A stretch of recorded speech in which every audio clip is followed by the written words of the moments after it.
Hello students, मैं math teacher Mukesh Kumar. Welcome in my maths class. और 10th class की इस वीडियो में सम एप्लीकेशन ऑफ ट्रिग्नोमेट्री के हाइट एंड डिस्टेंस वाले क्वेश्चन यानी ऊंचाई और दूरी के क्वेश्चन को सोल्व करेंगे। इस वीडियो में कुछ इंपॉर्टेंट क्वेश्चन हैं और ये चैप्टर बोर्ड के हिसाब से भी काफ़ी स्कोरिंग है। इसमें 1 क्वेश्चन जो है 5 मार्क्स का ज़रूर आता है और इसके अलावा जो 1 मार्क्स के 2 क्वेश्चन और भी आते हैं, यानी 7 मार्क्स के जो हैं बोर्ड में इसमें से क्वेश्चन आते हैं। तो 7 मार्क्स के क्वेश्चन आएंगे, उस हिसाब से काफ़ी स्कोरिंग है और इजी चैप्टर है। तो बस इसमें थोड़ा सा कॉन्सेप्ट आपको समझ लेना चाहिए इसमें कि क्वेश्चन को में फिगर कैसे बनाते हैं। इसमें फिगर इंपॉर्टेंट है बनाने, क्वेश्चन केयरफुली पढ़ना है और फिगर इस हिसाब से करेक्ट बनानी है, तो आपको क्वेश्चन आपका हल हो जाएगा। तो अब आइए अपने क्वेश्चन को सोल्व करते हैं। तो देखिए इसमें जो क्वेश्चन होगा, पहले ये जो एक ऑब्जेक्ट होगा इसमें वर्टिकुलर ऑब्जेक्ट, ऊर्ध्वाधर, यानी जैसे कोई टावर है या कोई पोल है या कोई बिल्डिंग है, इस तरह से ये बिल्कुल ज़मीन पर सीधा हुआ होगा। तो इसे 1 लाइन से रिप्रेजेंट करेंगे, सीधी लाइन से बना देंगे इसमें। तो ये ऑब्जेक्ट है, इस पर देखने वाला है। अब दूसरा, तो ये ऑब्जेक्ट है, इसे वर्टिकल ऑब्जेक्ट कहेंगे या ऊर्ध्वाधर वस्तु कहेंगे इस तरह से। और दूसरी इसकी बॉटम से, ये इसका शिखर है, ऊपर वाला पॉइंट इसका शिखर है, नीचे वाला इसका बॉटम या पाद है इसमें। दूसरी जिसमें कुछ दूरी पर इसकी है ज़मीन, इसके बेस पर ये एक ऑब्जर्वर होगा यानी प्रेक्षक होगा। प्रेक्षक का मतलब देखने वाले की आंख यहाँ पर है इस एरो पर, और यहाँ से इसके टॉप को देखता है, ये ऊपर को। तो ये जो लाइन बनेगी इसकी आंख से ऊपर के इसके टॉप तक, इसे लाइन ऑफ साइट यानी दृष्टि रेखा बोलते हैं इसमें। तो अब इसके टॉप से जो भी मान लीजिए टावर है या कोई बिल्डिंग है, इसके टॉप से और ऑब्जर्वर की आंख के तक जो भी इस लाइन से जो एंगल बनेगा, इसे एंगल ऑफ एलिवेशन यानी उन्नयन कोण बोलते हैं। ये ट्रायंगल बन जाएगा इसमें। तो इस तरह से एक तो ये देखना है कि इसका जो एंगल बनेगा, तो जब देखने वाला नीचे बैठा है, यहाँ प्रेक्षक यहाँ है, और वो ऊपर की तरफ देखकर कोई भी एंगल बनता है उसकी आंख से, किसी जो वर्टिकल ऑब्जेक्ट है उसके टॉप पर यानी शिखर पर जो एंगल बनेगा उसे एंगल ऑफ एलिवेशन कहेंगे। इसका अपोजिट भी हो सकता है कि जैसे दूसरी फिगर है इसमें, तो इसमें देखने वाला जो ऊपर बैठा हुआ है यानी किसी बिल्डिंग के ऊपर बैठा है और नीचे की तरफ देखता है इस तरह से ये। तो यहाँ इसकी आंख, देखने वाले की आंख यहाँ पर होगी इसी प्रेक्षक की, और जो ऑब्जेक्ट है वो ये इसमें नीचे इस तरह से ये। तो जो ऊपर से जब नीचे देखेगा तो इसमें ये एंगल, ये लाइन बन जाएगी। इसमें जो एंगल होगा एंगल ऑफ डिप्रेशन यानी अवनमन कोण बनेगा इसमें। तो ये दोनों को ध्यान से करना है कि उसमें पेपर में उन्नयन कोण दिया है या अवनमन कोण दिया है। तो सीधा सा दोनों में अंतर है कि अगर उन्नयन कोण होगा तो देखने वाला नीचे होगा और उसका जो ऊपर जो उसके सामने बिल्डिंग होगी उसके शिखर से एंगल बनेगा यानी टॉप से एंगल बनेगा। अवनमन कोण एंगल ऑफ डिप्रेशन उल्टा होगा, देखने वाला ऊपर होगा ये इस तरह से, और नीचे की तरफ से उसे एंगल बनेगा इसमें, ये एंगल ऑफ डिप्रेशन। अब इस फिगर से देख सकते हैं कि ये 2 लाइन जो हैं, ये पैरेलल लाइन है, ये ट्रांसवर्सल लाइन है। तो जितना एंगल होगा इतना ही एंगल ये होगा। तो नीचे वाला क्या उन्नयन कोण होगा और ये अवनमन कोण होगा। तो हम जो इसमें ये ट्रायंगल बन जाएगा ये। तो इस ट्रायंगल को ऊपर कुछ जब भी अवनमन कोण यानी एंगल ऑफ डिप्रेशन होगा इसमें, तो डिप्रेशन को क्या करेंगे एंगल ऑफ एलिवेशन में चेंज करके इधर से इस तरह से ट्रायंगल बना के इसे सोल्व करेंगे। तो इसमें दोनों ही फिगर में राइट एंगल ट्रायंगल बन जाता है। तो राइट एंगल ट्रायंगल में इसका हमें एंगल गिवन होगा या एंगल फाइंड करना। तो एक साइड और एंगल हो, ये मतलब इसमें ये साइड और एंगल अगर हमें मालूम होगा तो हम इसमें जो भी फाइंड करना होगा वैसे कर सकते हैं। तो अपने क्वेश्चन पर चलते हैं। तो ये क्वेश्चन करने में ये यूज करते हैं हम इसे, angle of elevation equal to angle of depression, यानी कि उन्नयन कोण और अवनमन कोण दोनों में इक्वल होगा इसमें। तो क्वेश्चन नंबर 1 है इसमें। तो क्वेश्चन इसमें थोड़े लेंथी होते हैं, लेकिन ध्यान से आपको पढ़ना है, उसमें कोई गलती ना हो, और उसके बाद उसमें करेक्ट फिगर बनानी है, क्योंकि फिगर भी करेक्ट जब बने जब आप उसे ठीक से पढ़ लोगे। तो देखिए इसमें 1 मार्क्स के इस टाइप के क्वेश्चन जरूर आएगा पेपर में। इसमें एक टावर भूमि पर ऊर्ध्वाधर है। तो ये हिंदी इंग्लिश में दोनों में इसलिए लिखा कि जो वर्ड जैसे डिफ़िकल्ट वर्ड है तो आप उसका इंग्लिश वर्जन में समझ सकते हैं कि इसमें ये टावर है स्टैंड वर्टिकली, यानी वर्टिकली सीधा इस तरह ये टावर है, ऊर्ध्वाधर खड़ा है। जो भी टावर होगा, बिल्डिंग सीधी खड़ी होती है तो उसे ऊर्ध्वाधर बोलते हैं, वर्टिकली। ऑन द ग्राउंड, ये ग्राउंड है इसका बेस में। From a point on the ground, ये कोई पॉइंट है इस पे, which is 15 metre away from the foot of the tower. तो अभी हमने कहा था ये टावर है तो ये इसका टॉप होगा और ये इसका नीचे वाला बी पॉइंट इसका फुट होगा, ये नीचे वाला ये इसका फुट होगा। तो ये टावर से इज फाउंड टू 60 डिग्री, यानी कहने का मतलब यह है ये टावर है और भूमि के एक बिंदु, ये बिंदु ये वाला बिंदु है, ये इस तरह भूमि के एक बिंदु से जो टावर के पाद से 15 मीटर की दूरी, पाद बोलते हैं इसे बॉटम, ये यहाँ से 15 मीटर, तो ये डिस्टेंस जो है 15 मीटर है। और इसकी मीनार का चोटी का उन्नयन कोण, मीनार से जो इसका उन्नयन कोण 60 डिग्री है। मीनार की चोटी, ये मीनार या टावर, मीनार टावर को हिंदी में बोलते हैं, इसका जो ये उन्नयन कोण ये 60 डिग्री है इसमें। तो टावर की ऊंचाई बताना, ये बताना है कि टावर कितनी ऊंचाई पर है। तो देखिए जब हमें एक एंगल गिवन है और एक साइड गिवन है, ये इसकी साइड गिवन है, ये 15 वाली ये साइड गिवन है, ये साइड गिवन है और ये एंगल गिवन है, और ये जो वर्टिकल है इसका मतलब 90 डिग्री हो गया इसमें, तो ये राइट एंगल होगा, समकोण त्रिभुज होगा। तो समकोण त्रिभुज ABC में दो साइड देखेंगे, एक तो साइड जो हमें गिवन है, जो दूसरी साइड जो हमें निकालनी है, ये दो साइड, इन दो साइड से मतलब है। तो देखिए ये क्या परपेंडिकुलर है, ये बेस है, और ये 90 के सामने का हाइपोटेन्यूज होगा, यानी कर्ण हो जाएगा इसमें ये। तो तीनों साइड में हम कोई सी भी दो साइड का रेशो निकाल लेंगे। तो ये हमें ट्रिग्नोमेट्रिक रेशो में परपेंडिकुलर और बेस का रेशो tan होता है, दोनों का रेशो tan होता है। तो एंगल कितना 60, tan 60 इक्वल टू ये साइड AB अपॉन BC, इनकी AB तो फाइंड करना, BC की वैल्यू 15 की हुई और tan 60 की वैल्यू √3। तो ये tan की वैल्यू यूज याद करनी है आपको, tan 30 आएगा किसी क्वेश्चन में, किसी में 30 और किसी में 40, ये तीन वैल्यू, तो tan 60 की वैल्यू √3 हो जाएगी इसमें, और इसे सोल्व करके AB की वैल्यू 15√3 मीटर हो जाएगी, यानी कि टावर की जो ऊंचाई है हाइट ऑफ टावर 15√3 हो जाएगी। तो ऐसी क्वेश्चन नंबर 2 है इसी टाइप से, उसे भी सोल्व करते हैं। क्वेश्चन नंबर 2 है ये,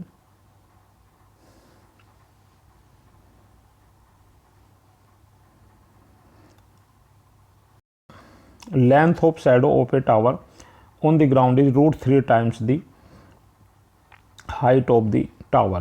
Find the angle of elevation of the sun. ये इसकी फिगर है। एक समतल पर खड़ी एक मीनार, यानी टावर की छाया की लंबाई।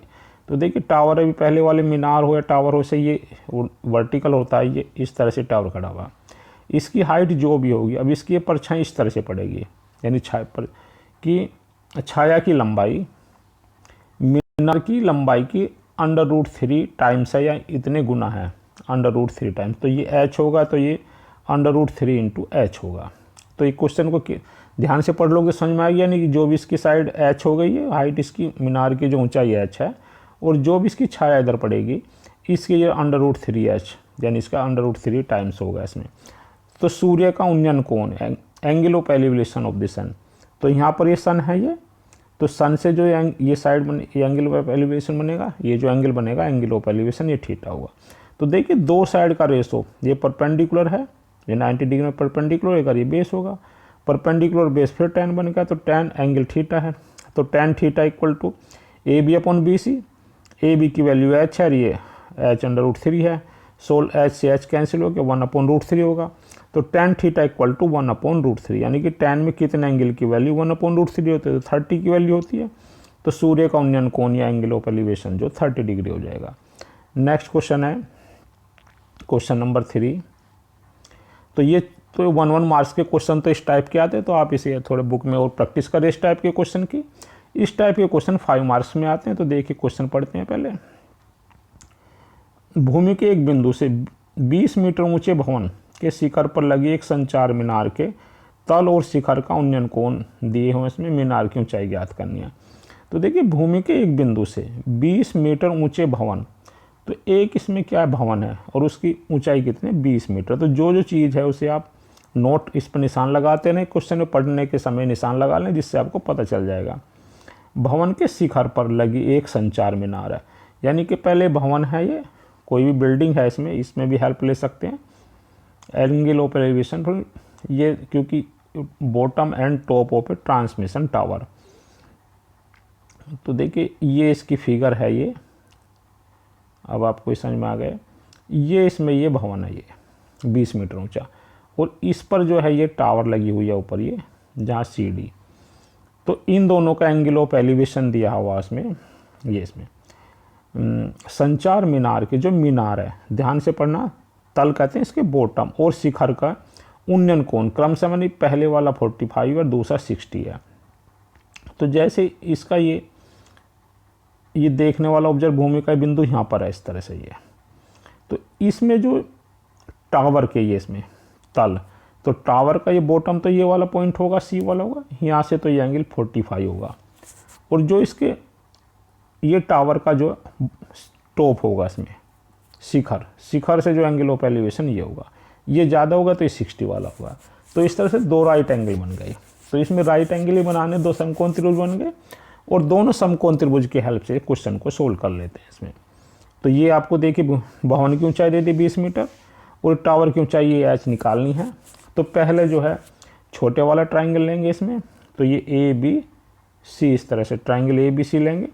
तो इसमें ये साइड गिवन है ये वाली, और ये साइड बेस जो है, दोनों में लेनी है। तो हमें फिर परपेंडिकुलर ऑफ बेस होगा, तो tan बन गया, tan एंगल 45 है इसमें, tan 45 upon BC upon AB, BC की वैल्यू 20 है, तो AB की वैल्यू भी 20 हो गई इसमें।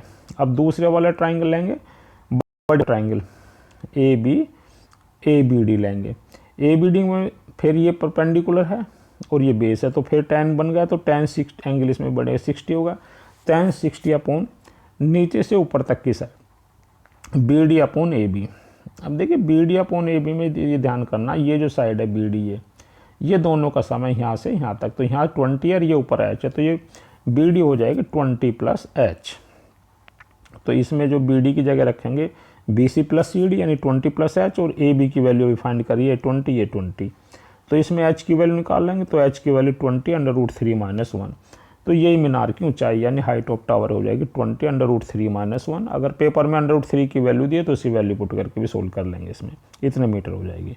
क्वेश्चन नंबर 4 है, इसमें 7 मीटर ऊंचे भवन के शिखर से, 7 मीटर ऊंचे भवन है इसमें भी, तो ये इसमें भवन दिखाया, इसमें ये भवन है ये, और केबल टावर के शिखर का उन्नयन कोण, उसके दूसरी तरफ ये टावर है, ये केबल टावर है, इसका जो ये ऊपर वाला टॉप होगा, इसके शिखर का उन्नयन कोण ये दे दिया इसमें, ये 7 मीटर ऊंचे भवन। और देखिए भवन के भी शिखर से है, ये दोनों इसमें इसे पढ़िए अच्छी तरह से, तो समझ में इसके भी टॉप से और इसके टॉप का जो उन्नयन कोण जो है 60 डिग्री है, और इसके पाद का नमन कोण and angle of deflation of the foot of, तो एंगल ऑफ डिफ्रेशन यानी एंगल ऑफ नमन कोण नीचे की तरफ बनेगा इसमें।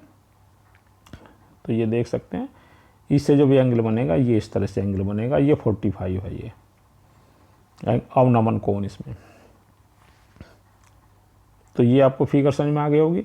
तो टावर की ऊंचाई बतानी है इसमें, टावर की ऊंचाई, तो अब देखिए इसमें टावर कितना होगा, ये टावर है इसमें ये पूरा, तो ये टावर की ऊंचाई में यहाँ तक, तो जितना ये भवन है इतना ये इतनी ऊंचाई इसकी होगी 7 होगी, तो ऊपर का और पता चल जाए इसमें, तो 7 प्लस H जो है इसकी टोटल हाइट हो जाएगी, टावर की ऊंचाई 7 प्लस H हो जाएगी।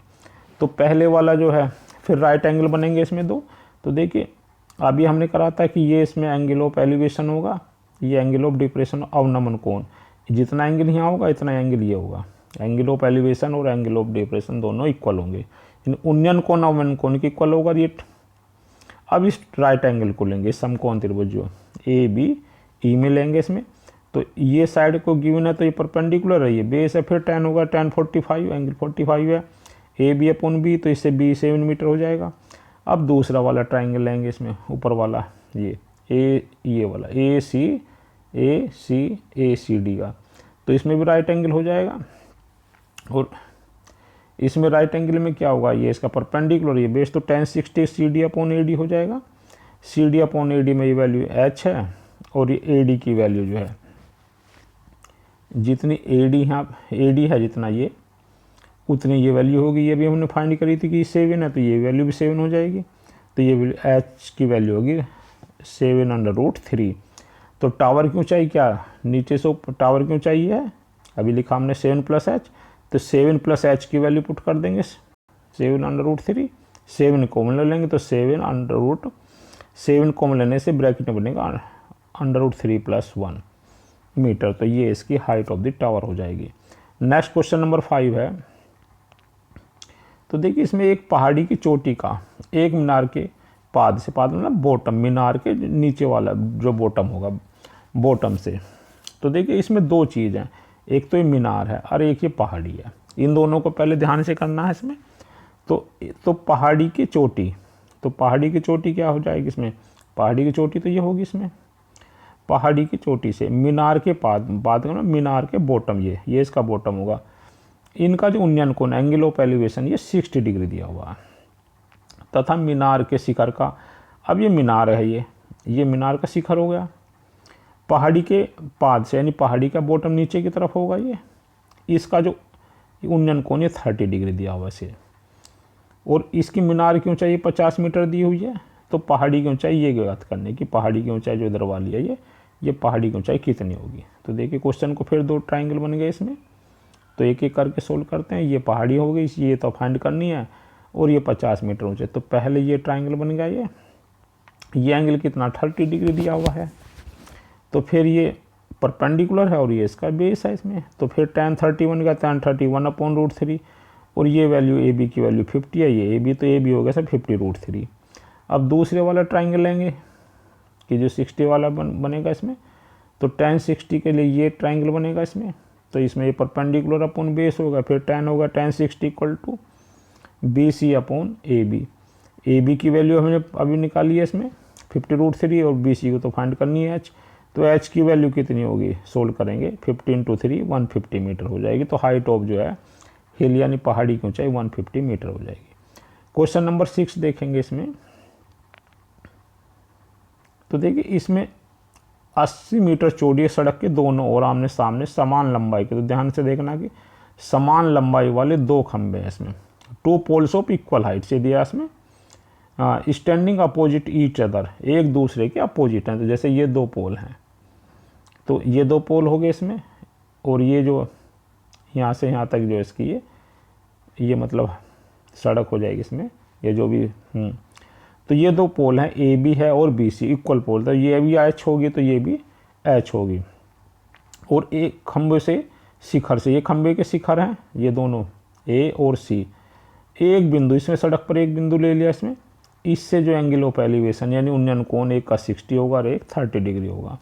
तो खंभों की ऊंचाई बतानी है और खंभों से उस बिंदु की दूरी बतानी है, ये दो चीज़ निकालनी है। तो देखिए जो चीज़ आपको गिवन है आप उसे पहले उसे लिख लें इसमें। तो एक इसमें खंभों की, ये एक पोल ये है खंभा, और दूसरा खंभा का नाम लिख लेंगे, ये ए बी है और दूसरा सी डी है, और मान लो दोनों एच हाइट के, ये हमें फाइंड करना। और ये जो इसमें ये पूरी सड़क है, ये बी से डी तक 80 मीटर वाइड है ये। तो ये मान लीजिए इधर पोर्शन जो ये बीच में कोई बिंदु ई है, ये ई से बी तक की जो दूरी है ये मान लीजिए एक्स है। तो ये कितना हो जाएगा 80 - x हो जाएगा। अब ये दोनों एक ट्राइंगल इधर बनेगा और एक ट्राइंगल राइट एंगल इधर बनेगा। तो पहले इसमें एक एक ट्राइंगल को सोल्व करेंगे। तो पहले इधर वाला इसे लेंगे, तो tan ये परपेंडिकुलर ये बेस, इसमें फिर tan 60 हो गया = AB/, ये नाम रख देंगे इसमें BE। तो मान लीजिए ये x है, तो H/x, तो इसमें h की वैल्यू होगी x√3।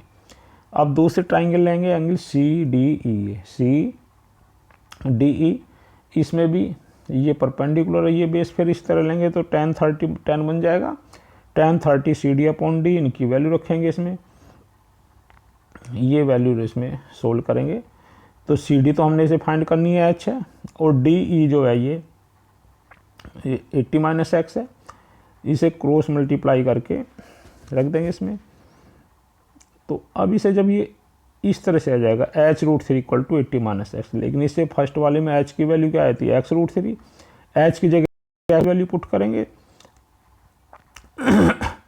और इसे सोल्व करते जाएंगे। तो सोल्व करने से 4x = 80 आ जाएगा,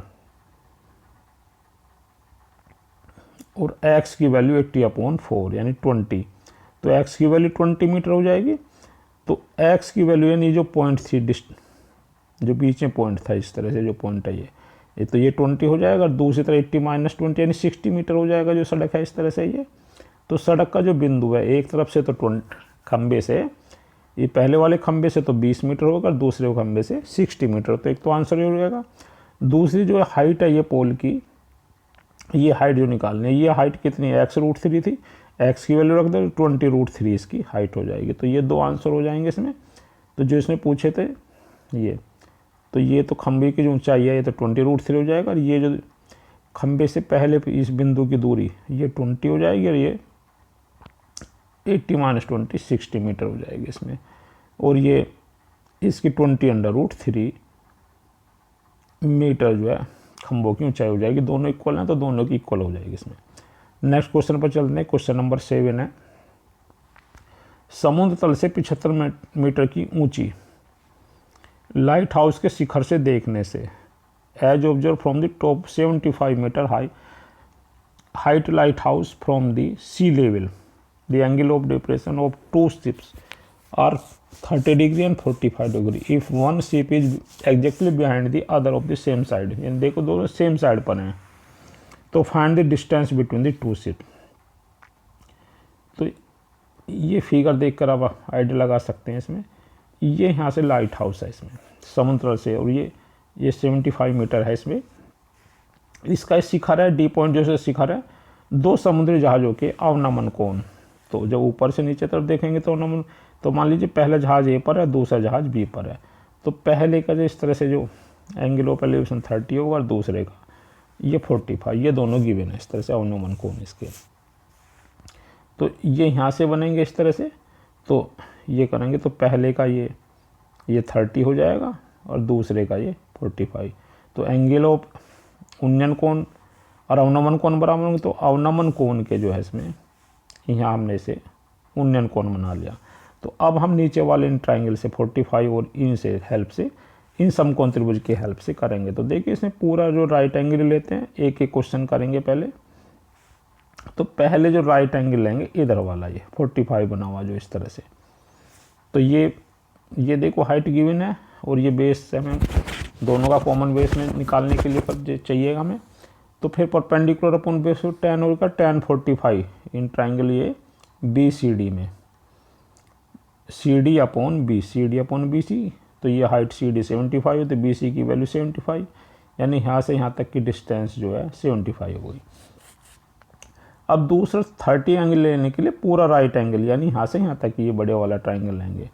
तो इन एंगल ACD, फिर ये हाइट है यानी परपेंडिकुलर, और ये बेस है, फिर tan 30 हो जाएगा। तो tan 30 में फिर इसे सोल्व करेंगे, CD अपॉन AC, CD की वैल्यू तो 75 है, और AC जो दो पार्ट्स हैं इनका AB प्लस 75, ये और प्लस ये भी 75 फाइंड करिए, यानी ये दोनों को AB प्लस ये। तो इस AB की वैल्यू से कितनी आ गई इसमें 75√3 माइनस 75 कॉमन ले लेंगे तो 75, और ब्रैकेट के अंडर √3 - 1 मीटर। तो दोनों AB का मतलब दोनों जहाज, ये A जहाज पहले पर, तो ये जहाज पहले वाला, B पॉइंट पर दूसरे वाला जहाज है, तो इनकी बीच की दूरी 75 √3 - 1 मीटर इनकी दूरी होगी। तो स्टूडेंट इस टाइप के क्वेश्चन की आप प्रैक्टिस करिए अपनी NCERT की बुक से और सपोर्टिव मैटेरियल से, तो आप निश्चित रूप से इसके क्वेश्चन करने लगेंगे। Thanks students.